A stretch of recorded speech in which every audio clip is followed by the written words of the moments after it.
Magandang araw po mga kabarangay. Welcome to our weekly Kapitan's Report. So, kamusta po tayo mga kabarangay? Nararamdaman na ba natin ang Kapaskuhan? Ang simoy ng Pasko? Lumalamig na. Nararamdaman na natin, especially sa umaga. Siyempre dito sa office ko malamig. Aircon eh. Magaling ang tagalinis natin. So, kamusta po tayo? Sana lahat naman po tayo ay okay, no? At matraffic na. No? Sana hindi naman tayo masyadong nababad trip, no? Sa heavy traffic. No? Wala nang pinipili ngayon ang traffic, especially sa mga shopping areas. No? So, sa atin, mag-ingat lang tayo. No? Especially this Christmas season. So ano ba mga kaganapan sa ating barangay nitong nakaraang linggo? So syempre, no, sa ating barangay, tuloy-tuloy pa rin ang iba't ibang mga kolaborasyon para po sa ating komunidad. No? So syempre, no, ang Barangay San Antonio ay nakilala na mahilig sa mga collaborations. No? At naniniwala ako na dahil dito sa mga collaborations na to, nakapaghandog tayo ng mga bagong mga programa, bagong mga proyekto. At syempre, no, mas napatibay pa natin ang relations, no, ng barangay sa mga residente, sa business community, sa ating mga locators, sa private sector. At walang makikinabang kundi ang komunidad natin pag maganda ang relations natin. So syempre, no, unang-una ang ating pagbati sa ABMOSI, sa Association of Building Managers of Ortigas Center Incorporated, sa inyong 32nd anniversary. So, syempre, yung kanilang anniversary ay laging itinataon nila sa pag-celebrate nila ng Building Management Week. At itong year na ito, ginawa po ang kanilang anniversary sa Marco Polo, dito po sa Ortigas. At syempre, no, present ang inyong lingkod to represent Barangay San Antonio. At syempre, kasama rin natin ang representative ng City Government of Pasig, ang ating City Administrator na si Attorney Jeron Manzanero. So again, nagpapasalamat ako sa ABMOSI for the opportunity na makasama po kami sa inyong selebrasyon. And we do look forward to more collaborations with ABMOSI in the future. Siyempre, nagpapasalamat din kami sa Manila Water. No? Ang Manila Water, yan ang ating provider ng water supply and services dito po sa Barangay San Antonio. And through the years, no, ang ating relations with Manila Water ay talagang pinagtibay din natin. No? So bukod sa water supply, nakakapaghandog din sila ng mga dislodging operations. Diba? Siyempre, yung mga mabilis na pag-repair ng mga busted pipes, mga leaks. No? So, ang lahat na ito, no, yung kanilang mabilis na aksyon ay muli bunga ng maayos na relation building at collaborations with their company. So, kami nagpapasalamat at kami naimbitahan sa kanilang year-end, no, Thanksgiving Kasangga Day. No? So, talagang meron silang Kasangga Day tuwing patapos na ang taon, no? Tinataon nila to tuwing Kapaskuhan, no? Pagpapasalamat na rin ito para sa kanilang mga stakeholders, mga kliyente nila. Pero particular, no, ang ating na-attendan ay para sa kanilang mga kapartner na mga barangay. So nakasama natin, no, na yung mga barangays mula sa Mandaluyong, Makati, San Juan, Manila, at syempre, no, mula sa Pasig din, no, na in attendance din dito sa Kasangga Day. At syempre, no, tayo nabigyan din ng konting pagkilala, no, bilang isa sa kanilang mga valuable na mga stakeholders. So syempre, nagpapasalamat din ako, special shoutout kay Sir Eric De Guzman na siyang punong abala dito sa area natin pagdating sa mga Manila Water Services na concern. So again, sa Manila Water, maraming salamat, and again, no, sana tuloy-tuloy po ang ating magandang relations para makapaghatid po ng maayos na serbisyo dito po sa Barangay San Antonio. At syempre, no, sa City Government of Pasig, tuloy-tuloy din po ang ating mga kolaborasyon sa kanila, no, para mapaganda pa ang ating samahan at maisaayos pa, no, maging maayos pa lalo ang ating mga serbisyo dito sa hindi lamang sa Barangay San Antonio kundi sa buong lungsod ng Pasig na rin. So syempre kamakailan nagkaroon ng isang citywide seminar na ginanap dito sa Ortigas Center, no? Buti na lang dito sa barangay namin ginawa, malapit lang. At syempre ito po'y seminar pagdating sa proper handling of cases ng mga child abuse and children in conflict with the law. So syempre, ang umattend sa atin ay ang ating mga magagaling na BCPC and VAUSI staff na sila Loreline at si Nicole. At naging maganda naman yung experience nila, no? Sa seminar that was spearheaded by the City Social Welfare and Development Office. So again, bahagi po ito ng pag-celebrate din natin, no, ng ating yung 18-day campaign to end violence against women. So kami natutuwa, no, na ang city government ay patuloy na naghahandog ng iba't ibang mga capacity building activities, lalong-lalo na po para ma-equip ang mga barangays. At syempre, no, we're also very happy na ang Barangay San Antonio ay naging bahagi ng Pasig Lakas 2023 o ang kanilang interdepartment sports tournament para sa mga employees ng ating city government. At ang Barangay San Antonio ay naging venue host, no, ng kanilang championship sa kanilang volleyball tournament. So again, maraming salamat sa City Government of Pasig at makakaasa po kayo na ang Barangay San Antonio ay patuloy na makikiisa at makikipagtulungan sa inyong mga endeavors in the future.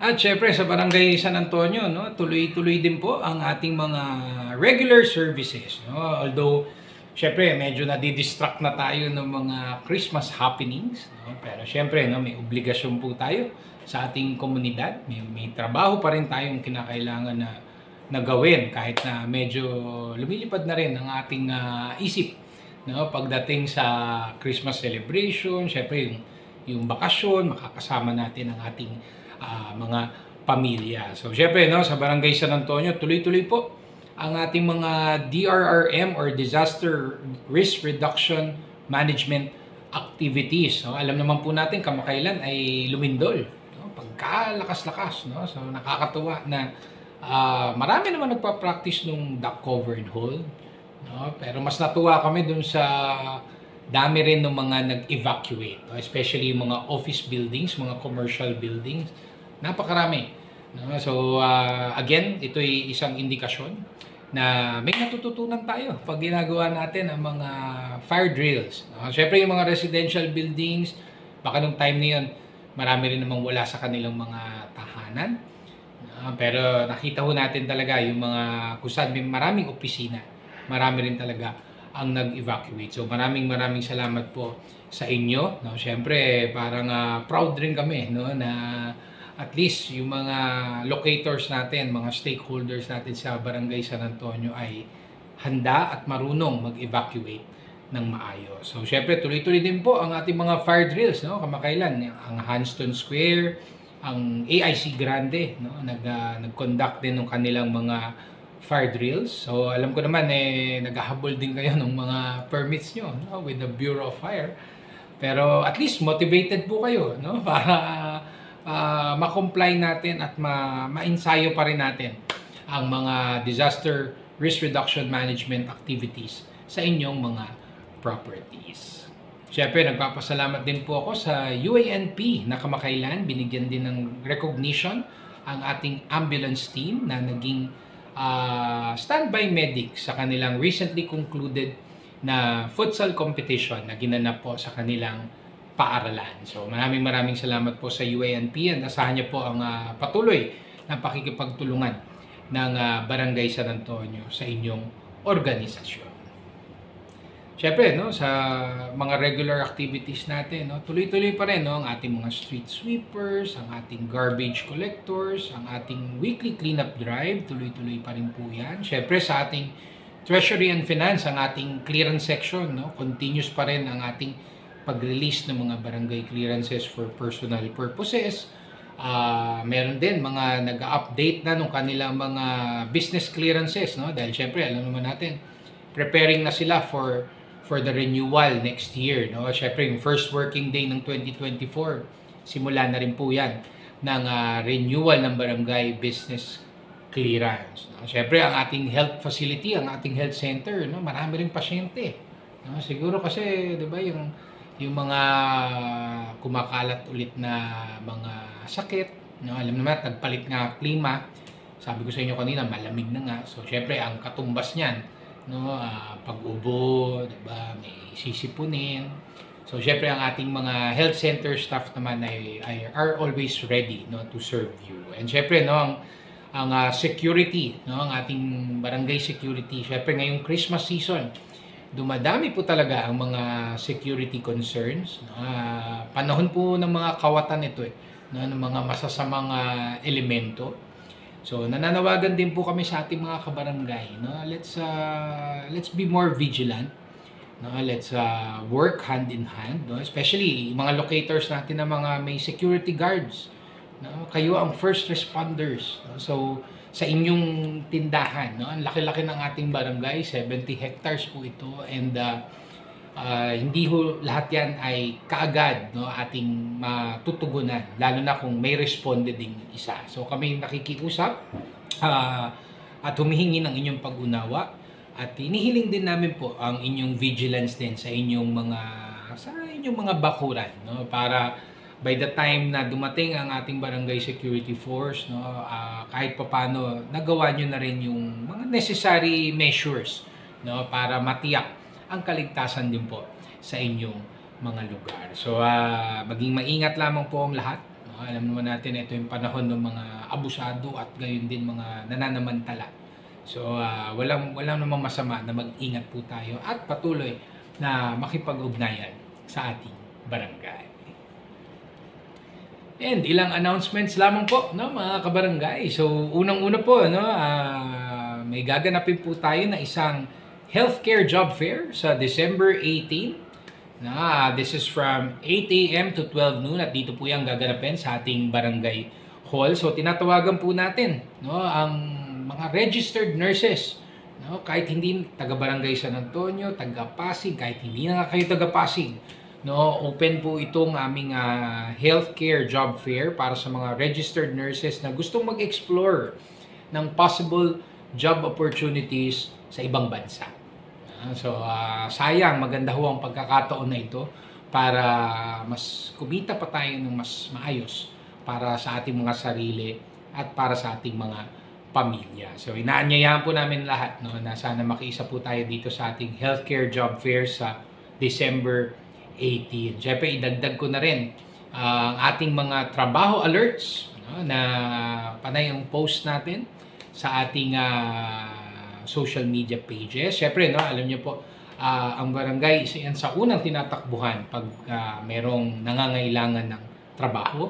At naiintindihan ko rin po kung ang unang option natin ay mag-apply dito po sa ating barangay. Pero siyempre ho, no, sa ngayon po talaga wala pa tayong tanggapan. No? We don't want also na ang budget natin ay ma-overwhelm, no, ng mass hiring, tapos pagdating sa dulo ay kinakailangan nating magbawas ng sweldo o yung mga bonuses natin hindi natin maibibigay ng tama. So, sana po, no, itong pag-post namin o paglabas namin ng mga iba't ibang trabaho alerts, no, sana isa ito na maging avenue po para kayo po ay magkaroon ng trabaho. Of course, bahagi ng programa ng barangay natin sa pagdating sa pangkabuhayan, no, ay maglatag ng iba't iba pang mga options, magkaroon ng access ang ating mga kabarangay sa iba't ibang mga pagkakataon para magkaroon sila ng trabaho. So, syempre, nagpapasalamat din ako kay Kagawad Ping Aguilar, no, na talagang nag-work din double time, no, para makapaghandog tayo ng iba't ibang mga options, no, pagdating sa aspetong pangkabuhayan para po sa ating mga kabarangay. And syempre, no, sa ating mga property owners dito sa Barangay San Antonio, no, hinihikayat ko po ang lahat, no, lalo na yung mga hindi pa nakakapagbayad. No, hinihikayat ko po kayo na magbayad na po in full ng ating real property tax o amilyar para po sa year 2024 para po ma-avail po natin ang 15% discount. So pag nagbayad po tayo ng in full, no, para sa 2024 bago po matapos ang taon na ito, no. So the last working day is December 29, no. Pero sana wag na natin antayin ang last working day. Ngayon kung may pagkakataon na po tayo in the coming days na bayaran na ng buo ang ating amilyar para sa susunod na taon, bayaran na ho natin. Maniwala po kayo, yung 15% discount, pag inisip nyo parang ang liit-liit. Pero kung medyo malaki ang halaga ng inyong binabayarang amilyar, no, makikita nyo po ang relevance, no, ng 15% discount po na ito. So, patuloy po ang tumatanggap ng payment, no, dito po sa City Hall Annex office dito na matatagpuan po dito po sa ating Barangay Hall sa San Antonio. At gayon din, no, ang tinatanggap pa rin po na payments ay para po sa properties located in Barangay San Antonio and Barangay Capitolio. Siyempre, no, we're very excited na rin na this coming weekend mag-uumpisa na ang ating simbang gabi, no, na masses, no, na first time, no, since the lockdown ay magbabalik na, no. Ilang years din yun, no? 3 years, no? Mga 3 years din. So, very excited din kami, no, na maibalik natin ito. Kahit mga kabarangay natin, looking forward na rin sa ating 9 morning masses dito sa Barangay San Antonio. So, magsisimula po ito this Saturday, no? December 16 hanggang December 24. So, ang schedule po ng simbang gabi is at 5 a.m. at dito po gaganapin sa ating basketball court. Syempre yung ating mga Christmas Eve and New Year's Eve masses na nagbalik naman last year, no? Nasimulan natin last year. So meron pa rin tayo para po sa taon na ito.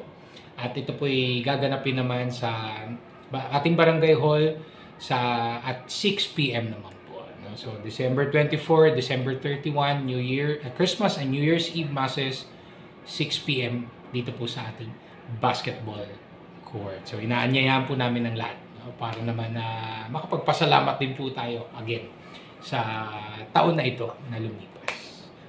At syempre, no, aming pagpapaalala din sa ating mga kabarangay na hindi pa nakaka-claim nung kanilang mga pamaskong handog na bigas o ang ating alay pasasalamat na bigas. So pwede nyo na ho i-claim, no? Sana po, especially yung mga wala na physically dito, no? Hindi na dito umuwi, pero bahagi pa rin kayo ng ating active voters list.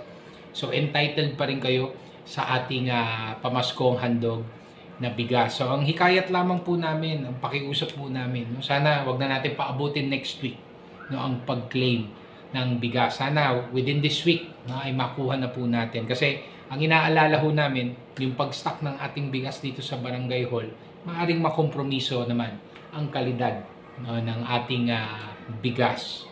So, syempre, kami naman mapapahiya niyan, di ba? Kasi pinatagal natin dito at hindi naman po nakuha. So, alam ko naman po sa ating mga kabarangay, nakatira pa kayo dito o hindi na, alam ko naman na alam nyo, no, na kayo ay entitled sa ating alay pasasalamat na bigas. So sana po, no, makapasyal na po kayo sa ating Barangay Hall, no, para inyong ma-claim na po ang ating munting handog, no, ng pasasalamat para po sa ating mga kabarangay. At syempre sa ating mga lolo at lola, no, magsisimula na rin po tayo ng ating cash gift distribution, no, na 500 pesos sa lahat po ng 1,100 na senior citizens, registered senior citizens ng Barangay San Antonio. So mag-house to house na po, no, si April at ang kanyang distribution team, no, kasamang distribution team. So sa ating mga lolo at lola na nagtatanong na rin nun po sa akin, no, ayan na po, malapit na po. Antabayanan nyo na lang po ang kanilang pagpasyal o pagbisita sa inyo pong mga tahanan. So again, mga kabarangay, ang aking patuloy na pag-anyaya po sa inyong lahat to please like and follow our official Facebook pages. Please subscribe to our YouTube channel. Please join our Viber community group. And please do regularly visit our official website, sanantonio.pasig.gov.ph, no, para lagi tayong updated sa ating mga kaganapan. Ito, kamakailan may mga nakausap nga ako na mga taga-ibang barangay ng Pasig. Bahagi rin pala sila ng ating Viber community group. No? Nag-join sila. Siguro gusto rin nila makita ano yung mga ganap dito sa ating barangay at baka naman ma-replicate nga naman din nila sa ating sa kanilang mga komunidad. So sana po no tingnan natin no bigyan natin ng full appreciation itong mga avenues na ating kinreate para makapaghatid po tayo ng wastong impormasyon no at mga relevant na impormasyon para po sa ating mga kabarangay. So again, ang aking pagpapasalamat po sa ating mga katuwang sa pagseserbisyo, ang ating mga barangay employees, of course, the barangay council, the SK Council, our social media team, maraming salamat po. Of course, sa ating mga collaborators, benefactors, mga donors natin, no? Maraming salamat sa inyong patuloy na pagtulong sa Barangay San Antonio. And of course, no, most importantly, sa ating mga constituents, sa mga netizens po natin, sa ating mga kabarangay, no, sa inyong walang sawang tulong at suporta, sa inyong patuloy na pagbigay ng mga feedback, no, paano pa natin ma-improve ang ating pagseserbisyo, yung pagtulong po ninyo para i-call ang attention namin sa ilang mga lugar sa ating barangay na kinakailangan din ng attention no ng BSA no. Maraming salamat po. And we do appreciate ito pong open communication that we have sa ating mga constituents. So again, ang aking pagpapasalamat po sa inyong lahat sa inyong pakikinig, and rest assured that BSA will continue to do its best upang ihatid po ang tunay na service with a smile para po sa ating komunidad. So sa ating mga kabarangay, patuloy lamang po tayong magdasal no. There's so much to be thankful for no. Again, we are very blessed na mairaraos na naman natin ang isang taon no, ang taong 2023, at ipagdasal rin natin na mas maging handa po tayo sa pagsalubong naman po ng taong 2024. So again, mag-ingat po tayo lahat mga kabarangay. Stay safe always and may God bless us all. Thank you.